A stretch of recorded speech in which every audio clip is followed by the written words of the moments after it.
Hello everyone, this is Priya Mishra and welcome to JR tutorials. तो कैसे हो बच्चों? आई होप सो मजे में होंगे और बहुत जोरों शोरों से आपकी हिंदी की प्रिपरेशन चालू होगी।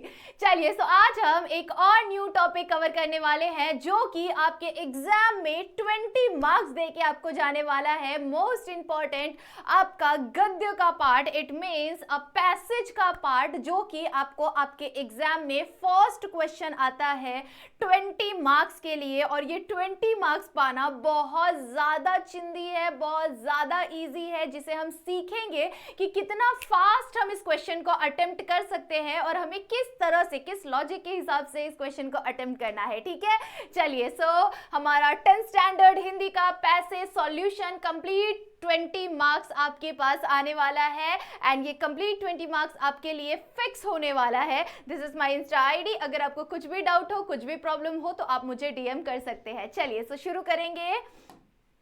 हमारे फर्स्ट क्वेश्चन की तरफ बढ़ते हैं। यहां पर ये जो क्वेश्चन नंबर मैंने लिया है, लाइक आ, जो और आ ऐसे करके आपको दो क्वेश्चन आते हैं पैसेज के बेस पर। ये एक एक क्वेश्चन 8-8 मार्क्स कंटेन करते हैं। ठीक है, सो यहाँ पर क्या हो रहा है कि सबसे पहले आपको वाला क्वेश्चन आएगा, उसके अंदर एक पैसेज रहेगा और उसके बेसिस पर आपको बहुत सारे अलग अलग क्वेश्चन पूछे जाएंगे। ठीक है, आपको क्या करना है, पैसेज में से आंसर फाइंड आउट करने का हमारा एक प्रॉपर पुराना मेथड होता है। क्या करते हैं हम, हमारा जो वो क्वेश्चन होता है उसमें जो एक वर्ड होता है उसे हम ले लेते हैं और फिर पूरे पैसेज के अंदर हम उस वर्ड को ढूंढते रहते हैं ना। सो ये चीज हम अपनाते हैं। बट मैंने आपको एक चीज बताना है आज कि लाइक जब आप शुरू करते हैं पैसेज में से आंसर को फाइंड आउट करना, तो आप ऐसा मत करिए कि सिर्फ एक ही शब्द को ढूंढिए और एक ही शब्द को पूरे के पूरे पैसेज में सर्च करने में अपना टाइम वेस्ट कर दीजिए। ठीक है, ऐसा नहीं करना आपको। आपको क्या करना है, जब आप कोई भी क्वेश्चन रीड करते हैं, जब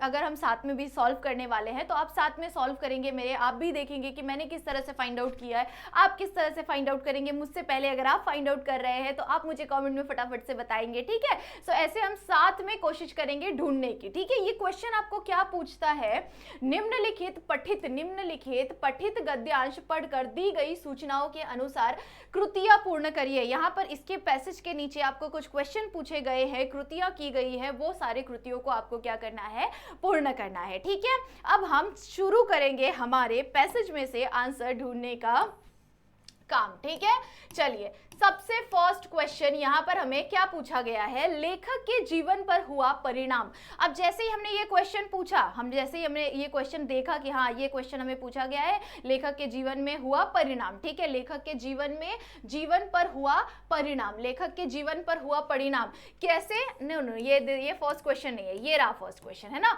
वो सेकेंड नंबर क्वेश्चन था। फर्स्ट क्वेश्चन क्या पूछा गया है, लेखक ने चाबी मांगकर ड्राइवर से कहा। लेखक ने चाबी मांगकर ड्राइवर से क्या कहा, ये चीज हमें ढूंढना है। ठीक है, अब हम क्या करेंगे, फटाफट से हमारे पैसेज पर जाएंगे। यहां से हमारा पैसेज शुरू हो रहा है। अब हमारा काम क्या है कि हमें क्या ढूंढना है कि लेखक ने चाबी मांगकर ड्राइवर से कहा, क्या कहा वो हमें ढूंढना है। ठीक है, तो अभी हम यहाँ पर सिर्फ वही लाइन नहीं ढूंढेंगे। ठीक है, हम क्या करेंगे, शुरुआत से रीड करना स्टार्ट करेंगे। ठीक है, क्विकली हम शुरुआत से रीड करेंगे।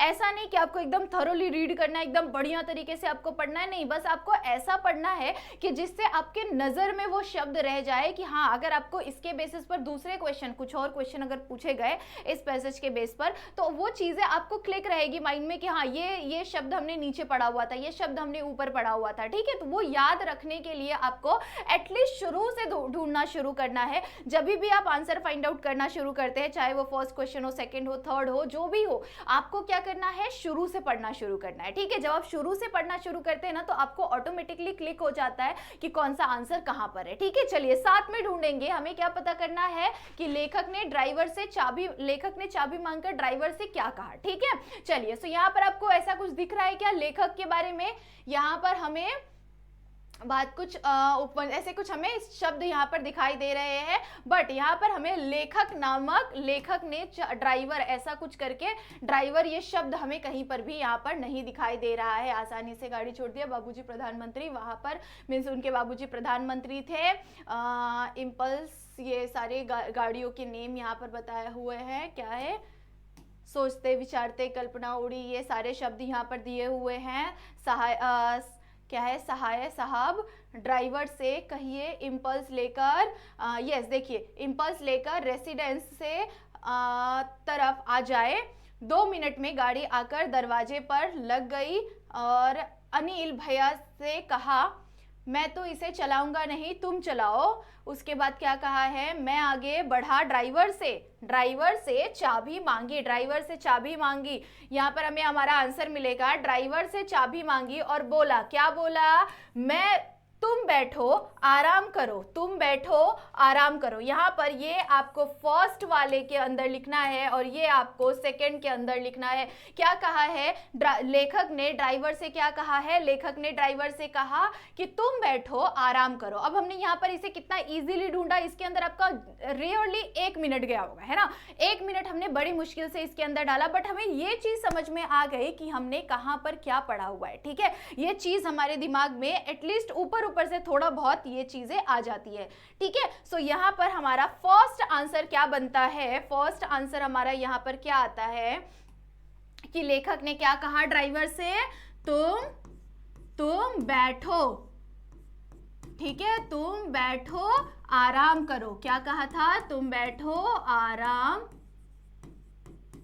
करो। सो ये 2 आपको इसके अंदर लिखना है, इस तरह से आपको आंसर लिखना है। ठीक है, नेक्स्ट क्वेश्चन देख लेते हैं। नेक्स्ट क्वेश्चन में हमें क्या पूछा गया है वो चीज हम यहाँ पर देखते हैं। ठीक है, नेक्स्ट क्वेश्चन, इसे पहले मैं इरेज कर देती हूँ। ओके, नेक्स्ट क्वेश्चन हमें क्या पूछा हुआ है, लेखक के जीवन पर हुआ परिणाम, लेखक के जीवन पर हुआ परिणाम, लेखक के जीवन पर क्या परिणाम हुआ बाबूजी के रहते और बाबूजी के न रहते। जब बाबूजी थे तब लेखक के जीवन पर क्या परिणाम हुआ और जब बाबूजी नहीं रहे तब लेखक के जीवन पर क्या परिणाम हुआ, वो हमें यहाँ पर फाइंड आउट करना है। ठीक है, चलिए, सो फिर से हम क्या करेंगे, फिर से हम क्या करने वाले हैं, फिर से हम शुरू से हमारा आंसर ढूंढना शुरू करेंगे। ठीक है, ऐसा नहीं करेंगे कि चलो हम डायरेक्टली अब एक बार ऊपर से देख लिया आंसर तो चलो अब नीचे से शुरू करेंगे, नहीं, आपको ऊपर से ही कोशिश करनी है आंसर ढूंढने की, शुरुआत करने की। ठीक है, ठीक है, आपको आंसर नीचे से नहीं ढूंढना है, ऊपर से ही ढूंढना है। ठीक है, चलिए, सो यहाँ पर आपको समझ में आ रहा है कि क्या पूछा हुआ है कि लेखक के जीवन में क्या परिणाम हुआ जब उसके बाबूजी थे और जब उसके बाबूजी नहीं थे तब क्या परिणाम हुआ। तो यहाँ पर हम लोग देख रहे हैं बाबूजी के रहते अभाव। यहाँ पर आप लोग देख सकते हो, हमने अपने जीवन में बाबूजी के रहते अभाव नहीं देखा। जब बाबूजी थे तब उन्होंने अभाव नहीं देखा। उनके न रहने के बाद कुछ मुझ पर बीता। क्या मुझ पर बीता? वह एक दूसरी तरह का अभाव था। मतलब कि यहाँ पर क्या बोला गया है कि जब लेखक के जीवन में उसके बाबूजी थे, जब उसके पिताजी जिंदा थे, तब उसने अभाव नहीं देखा। ठीक है, तब उन्होंने अभाव नहीं देखा और जब उनके पिताजी नहीं रहे तब उन्होंने अभाव देखा। वो चीज हमें यहाँ पर बताया गया है। सो आंसर के अंदर हमें क्या करना है, क्या लिखना है, हमें यहाँ पर अभाव नहीं देखा, अभाव नहीं देखा। और यहां पर क्या आ जाएगा, अभाव नहीं देखा। और यहां पर क्या आ जाएगा, अभाव देखा। ठीक है, सो इस तरह से आपको आंसर लिखना है, इस तरह से आपको आंसर फाइंड आउट करना है। इससे आपको समझ में आ जाएगा कि कौन सा आंसर कहां पर है। ठीक है, इससे आपको क्लिक हो जाएगा और फास्ट आप आंसर भी ढूंढ पाएंगे। ठीक है, कोशिश करनी है कि ये जो फर्स्ट क्वेश्चन है इसमें हम जितना ज्यादा टाइम अपना सेव कर लेंगे उतना ज्यादा ये बेनिफिशियल होगा हमारे लास्ट के क्वेश्चन के लिए, क्योंकि लास्ट का जो क्वेश्चन है कंप्लीटली राइटिंग स्किल पर बेस्ड क्वेश्चन है, आपका विभाग 5। ठीक है, वो आपको 26 मार्क्स के लिए आने वाला है और उसके अंदर आपको सोचने के लिए बहुत टाइम जाता है, लिखने के लिए बहुत ज्यादा टाइम जाता है क्योंकि बहुत लेंदी होता है। बट ये सारे आंसर्स जो है यहाँ पर आपको क्या करना है, बस वो आंसर को ढूंढ लेना है और छोटे छोटे वर्ड्स में आपको आंसर लिख देना है, बस। उसके अलावा आपको कुछ भी टेंशन यहाँ पर है ही नहीं, है ना। चलिए आगे देख लेते हैं। नेक्स्ट क्वेश्चन हमें क्या पूछा गया है, इसे मैं इरेज कर देती हूँ। नेक्स्ट क्वेश्चन हमें क्या पूछा गया है, उत्तर लिखिए। यहां पर हमें क्या लिखना है, उत्तर लिखना है। ऊपर हमें कृतियां पूर्ण करनी थी। क्या पूछा गया है यहाँ पर, दोनों क्वेश्चन एक बार रीड कर लेंगे। लेखक यह कल्पना किया करते थे, लेखक यह कल्पना किया करते थे, क्या कल्पना किया करते थे वो देखना है हमें। लेखक के जन्म के समय बाबूजी उत्तर प्रदेश में थे। ठीक है, उत्तर प्रदेश में क्या थे वो हमें यहाँ पर लिखना है। ठीक है, उत्तर प्रदेश में ये शब्द आपको ढूंढना है और यहाँ पर उनकी कल्पना आपको ढूंढनी है, ठीक है। लेखक के क्या पूछा हुआ था फर्स्ट क्वेश्चन, लेखक के जन्म के समय बाबूजी उत्तर प्रदेश में क्या थे, वो लेखक यह कल्पना किया करते थे, ठीक है। चलिए अब यहाँ पर हम अगेन क्या करेंगे, देखेंगे कि यहाँ पर हमें कुछ उत्तर प्रदेश नामक कोई प्लेस यहाँ पर दिखाई, ये देखो यहाँ पर उत्तर प्रदेश दिख रहा है। तब वे उत्तर प्रदेश में पुलिस मंत्री थे, क्या थे वो, उत्तर प्रदेश में पुलिस मंत्री थे, ठीक है। हमारा फर्स्ट क्वेश्चन का आंसर मिल गया, तब वे उत्तर प्रदेश में क्या थे, पुलिस मंत्री थे, ठीक है। पहला आंसर मिल गया। नेक्स्ट आंसर हमें क्या करना है, ढूंढना है, क्या बोला हुआ है कि लेखक की कल्पना, ये सेकंड आंसर है, ये सेकंड आंसर है। फर्स्ट क्या था कि लेखक की कल्पना क्या थी, ठीक है। चलिए लेखक की कल्पना को देखते हैं। ये देखो यहाँ पर आपको कल्पना शब्द दिख रहा है बच्चों, यहाँ पर आपको कल्पना शब्द आई होप सो दिख रहा होगा, मैं इसे इरेज कर देती हूँ। यहाँ पर देखिए, इसीलिए मैं हमेशा कल्पना किया करता था, मैं हमेशा कल्पना किया करता था कि हमारे पास भी छोटी गाड़ी नहीं बड़ी आलीशान गाड़ी होनी चाहिए। ओके, उनकी कल्पना क्या थी कि हमारे पास भी बड़ी आलीशान गाड़ी होनी चाहिए। सो यहाँ पर हमने जस्ट लाइक 2 मार्क्स के लिए आपको ये क्वेश्चन था, 2 मार्क्स के लिए आपने 1 मिनट में सारा आंसर ढूंढ लिया है ना। पहले वाले में हम क्या लिखेंगे कि आलीशान, बड़ी आलीशान गाड़ी होनी चाहिए। यहाँ पर हमें बड़ी आलीशान गाड़ी होनी चाहिए, बड़ी आलीशान गाड़ी, यहाँ पर आप ये लिखेंगे, ठीक है, बड़ी आलीशान गाड़ी होनी चाहिए। और लेखक के पिताजी उत्तर प्रदेश में क्या थे, पुलिस मंत्री थे, क्या थे, सॉरी, हाँ, पुलिस मंत्री थे, ठीक है। बड़ी आलीशान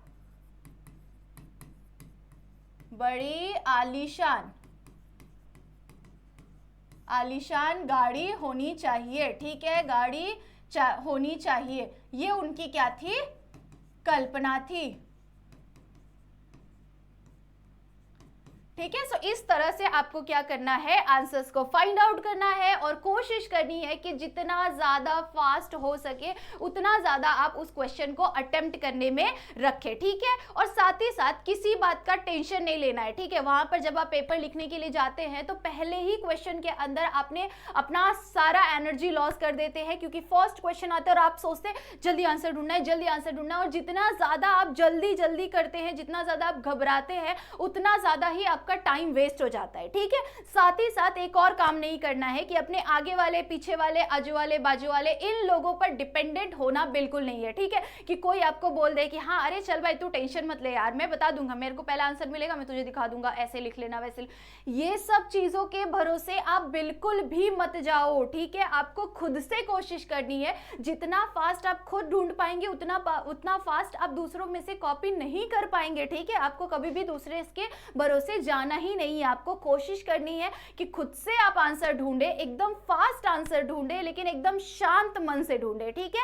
आपके पास फर्स्ट क्वेश्चन को अटेम्प्ट करने के लिए, जो 20 मार्क्स का क्वेश्चन है फर्स्ट क्वेश्चन, उसको अटेम्प्ट करने के लिए आपके पास पूरे 40 मिनट रहने वाले हैं। अब इस 40 मिनट को आपको इजीली यूज करना है, बढ़िया तरीके से आंसर ढूंढ के लिखना है, ठीक है। इसके अंदर आपको घबराना या फास्ट करने के चक्कर में और ज्यादा टाइम आपको वेस्ट नहीं करना है, ठीक है। सो कोशिश करनी है खुद पर डिपेंडेंट होकर जाओ, किसी और पर डिपेंडेंट होकर बिल्कुल भी नहीं जाना है, ठीक है। और इसी तरह से आपको फास्ट आंसर ढूंढना है। देखो हमने कैसे बातें करते करते भी हमने इजीली फटाफट से आंसर ढूंढ लिया है ना। सो आपको तो बस उस टाइम पे सिर्फ एक ही चीज करना है, आपके पेपर पर फोकस करना है, तो आप और ज्यादा फास्ट ढूंढ पाएंगे, ठीक है। सो इस तरह से ही आपको कोशिश करनी है कि शुरू से पूरे आंसर को ढूंढने की कोशिश करें, ध्यान से जो भी शब्द पढ़ रहे हो उसे ध्यान से पढ़ लो, ताकि आपको अगर दूसरा कोई क्वेश्चन पूछा जाए तो आपको ऑटोमेटिकली याद आ जाए कि हाँ ये शब्द हमने ऊपर देखा था या फिर नीचे देखा था या फिर कहां पर देखा था, ठीक है। सो इसीलिए ये चीजें आपको काम आएगी। ओके, नेक्स्ट क्वेश्चन की तरफ बढ़ते हैं। नेक्स्ट क्वेश्चन हमें क्या पूछा गया है,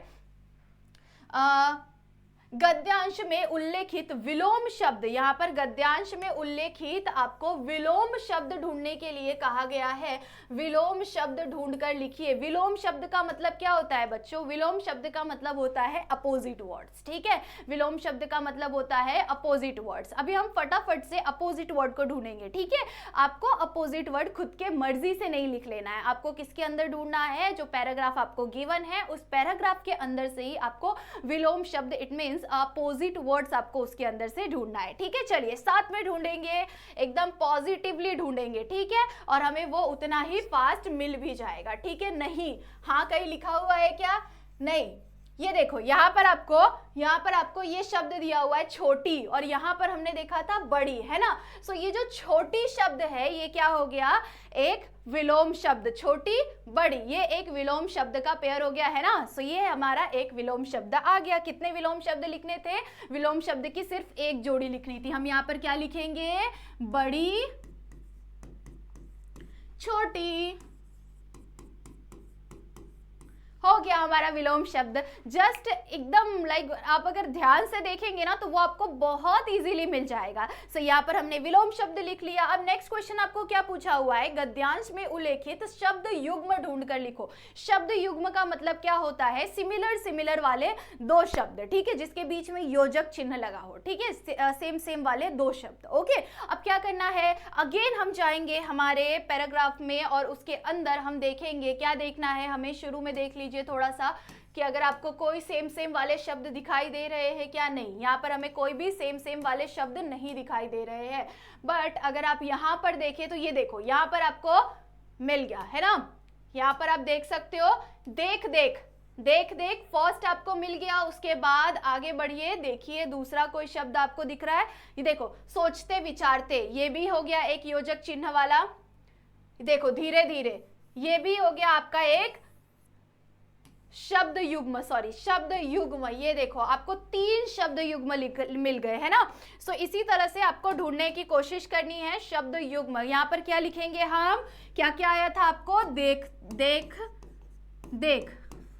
ठीक है, देख ये आया था, और एक और क्या आया था? धीरे धीरे, है ना, धीरे धीरे, ठीक है। सो इस तरह से सोचते विचारते वो भी युग्म शब्द था, ठीक है। सो इस तरह से आपको क्वेश्चंस को अटेम्प्ट करने की कोशिश करनी है। ओके, आई होप सो आप सभी को समझ में आ रहा होगा। चलिए नेक्स्ट क्वेश्चन देख लेते हैं। नेक्स्ट क्वेश्चन आपको आता है एक थ्योरी क्वेश्चन, जिसके अंदर आपको प्रॉपर क्वेश्चन पूछा गया है और आपको इसके अंदर क्या लिखना है? स्वमत, इट मीन्स पर्सनल रिस्पॉन्स। आपको इसके अंदर आपका पर्सनल रिस्पॉन्स क्या है, इस सवाल पर आपका क्या जवाब हो सकता है, आपका क्या विचार हो सकता है, उस चीज को आपको उसके अंदर प्रकट करना है, ठीक है। क्या क्वेश्चन पूछा गया है हमें इसके अंदर? सादा जीवन, उच्च जीवन, इस विषय पर आपको 25 से 30 शब्दों में विचार करना है। मतलब विचार लिखिए, आपका जो विचार है वो आपको इसके अंदर लिखना है, ठीक है। क्या है? सादा जीवन, उच्च जीवन, इस विषय पर आपको इलैबोरेट करना है। आंसर आपको 2 मार्क्स के लिए ये क्वेश्चन आता है। इससे पहले हमने जो क्वेश्चंस किए हैं 2-2 मार्क्स का, 2-2 मार्क्स का, ऐसे करके हमने यहाँ पर 4 से 5 क्वेश्चन को अटेम्प्ट किया है, ठीक है। सो आई होप सो आपको इतना समझ में आ गया होगा कि हमें पैराग्राफ के अंदर से आंसर्स कैसे ढूंढना है, ठीक है। और पैराग्राफ के अंदर जो ये चीजें बताई हुई है उसी के बेस पर आपको स्वमत वाला क्वेश्चन पूछा जाएगा, ठीक है। स्वमत का एक सेपरेट लेक्चर लेके आऊंगी मैं, जिसके अंदर हम कंप्लीटली स्वमत के बारे में डिस्कस करेंगे कि स्वमत हमें लिखना कैसे है, स्वमत में हमें शुरुआत कैसे करनी है और एंड किस तरह से करना है, ठीक है। कोई सा भी स्वमत आप किस तरह से लिख सकते हैं, ये मैं आप लोगों को स्वमत के लेक्चर में बहुत अच्छी तरह से समझाऊंगी, ठीक है।